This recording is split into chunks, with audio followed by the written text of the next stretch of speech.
Army के किसी जवान के लिए 26 जनवरी के दिन देश के राष्ट्रपति से गार्ड ऑफ ऑनर लेना एक बहुत बड़ी उपलब्धि होती है और ये सौभाग्य किसी बेहद खास जांबाज सिपाही को मिलता है। मेजर विक्रम खटाना उन्हीं जांबाज सिपाहियों में से एक थे। इसी के साथ मेजर विक्रम खटाना को वो वीर चक्र भी प्रदान किया गया जो भारत में वीरता के लिए दिया जाने वाला सर्वोच्च पदक होता है।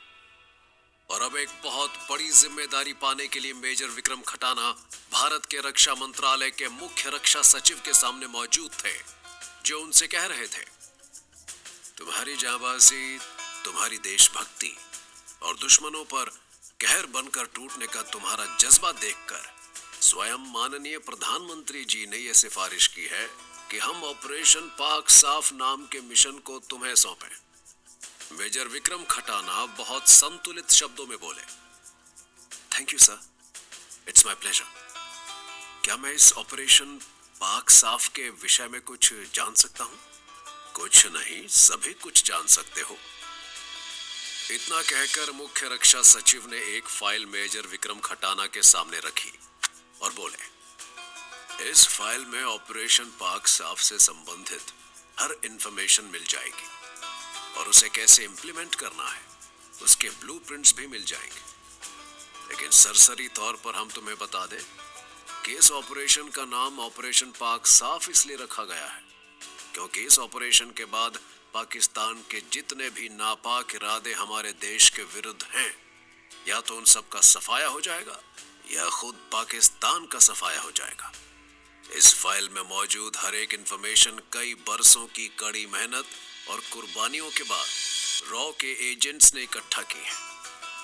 अगर हम यूं कहें कि इस फाइल में जो इंफॉर्मेशन मौजूद है वो पाकिस्तान के लिए ताबूत की आखिरी कील सिद्ध होगी तो ये कहना गलत नहीं होगा। मैं इस फाइल को तुरंत देखना चाहूंगा सर। इसीलिए तुम्हें यह फाइल दी गई है मेजर। इस फाइल को देखो, पढ़ो, समझो और बताओ कि इस फाइल में मौजूद इंफॉर्मेशन के बल पर पाकिस्तान पर हमला करने की तुम कौन सी और कैसी स्ट्रैटेजी बना सकते हो। तुम्हारी स्ट्रैटेजी को देखने और सुनने के बाद ही आगे का प्लान बनाया जाएगा। इतना कहकर रक्षा सचिव उठते हुए बोले, इस फाइल को स्टडी करने में तुम्हें कोई डिस्टरबेंस ना आए इसलिए हम तुम्हें अकेला यहाँ छोड़े जा रहे हैं। जब आवश्यकता हो तो हमें बुला लेना। ये कहकर रक्षा सचिव बाहर चले गए। अंदर मेजर विक्रम खटाना अकेले रह गए।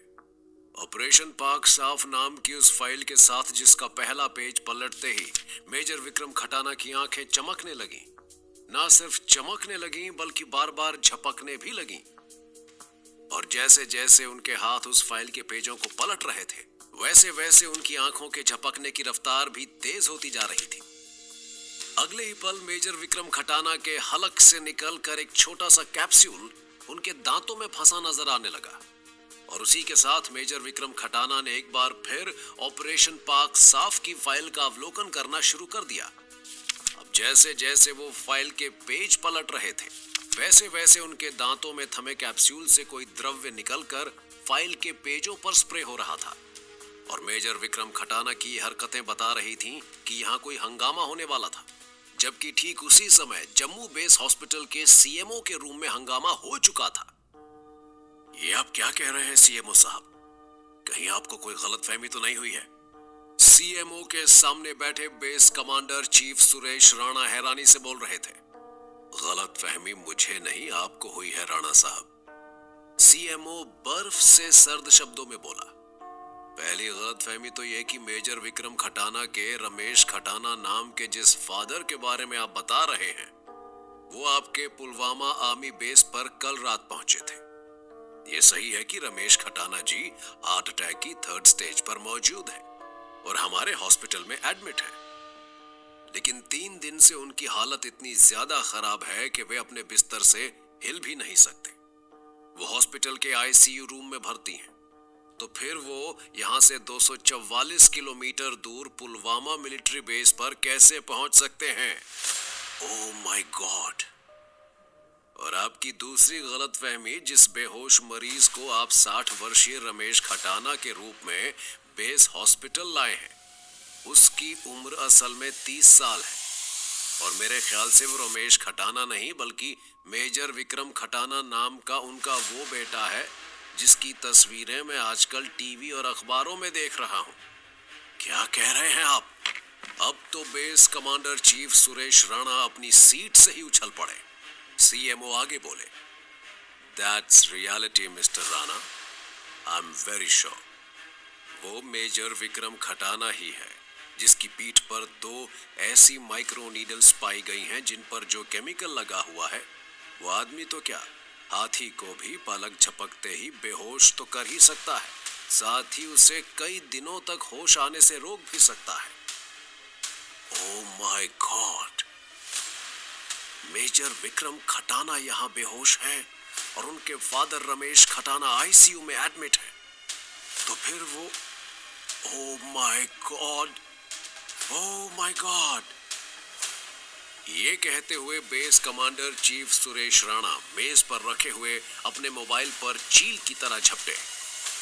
ठीक उसी समय दिल्ली के रक्षा मंत्रालय में, सर मैंने पूरी फाइल को रीड कर लिया है, आप इसे संभाल कर रख सकते हैं। रक्षा सचिव मेजर विक्रम खटाना से फाइल लेकर लॉकर में रखते हुए बोले, मैं हाई कमान से बात करके तुम्हें बताता हूं कि एक्शन कब से शुरू करना है। ठीक तभी मेज पर रखा मुख्य रक्षा सचिव का फोन घनघना उठा। मेजर विक्रम खटाना की नजर तेजी से उठकर फोन के स्क्रीन पर पड़ी। स्क्रीन पर बेस कमांडर सुरेश राणा का नाम ब्लिंक हो रहा था, जिसे देखकर मेजर विक्रम खटाना के चेहरे पर एक अजीब सी मुस्कान तैरने लगी। अब इससे पहले कि रक्षा सचिव अपना फोन उठा पाते, मेजर विक्रम खटाना खड़े होकर तेजी से उनकी तरफ बढ़े।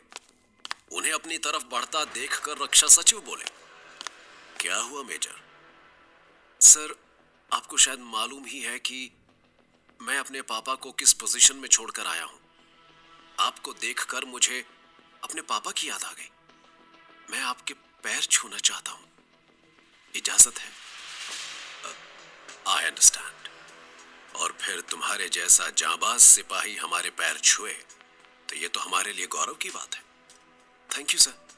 ये कहते हुए मेजर विक्रम खटाना रक्षा सचिव के पैर छूने के लिए उनके पैरों की तरफ झुकता चला गया। थोड़ी देर बाद अपने ऑफिस से बाहर निकलते हुए रक्षा सचिव ने जब अपने ऑफिस के चारों ओर कमांडोज का घेरा देखा तो चिल्लाकर पूछा, ये सब क्या है? तुरंत ऑफिसर ग्रेड का एक कमांडो भागता हुआ रक्षा सचिव के पास पहुंचा और पूरे सम्मान से बोला, हमें रक्षा मंत्रालय की तरफ से आदेश दिया गया है कि हम गुप्त तरीके से आपके ऑफिस को चारों तरफ से घेर लें और किसी भी अनवांटेड व्यक्ति को इस ऑफिस से ना निकलने दिया जाए। ऐसा क्यों? सर आई डोंट नो, हमें जो कहा गया है वो हमने किया। ओह, तो तुमने हमारे ऑफिस को चारों ओर से घेर रखा है और किसी को भी तुम यहां से नहीं जाने दे रहे हो।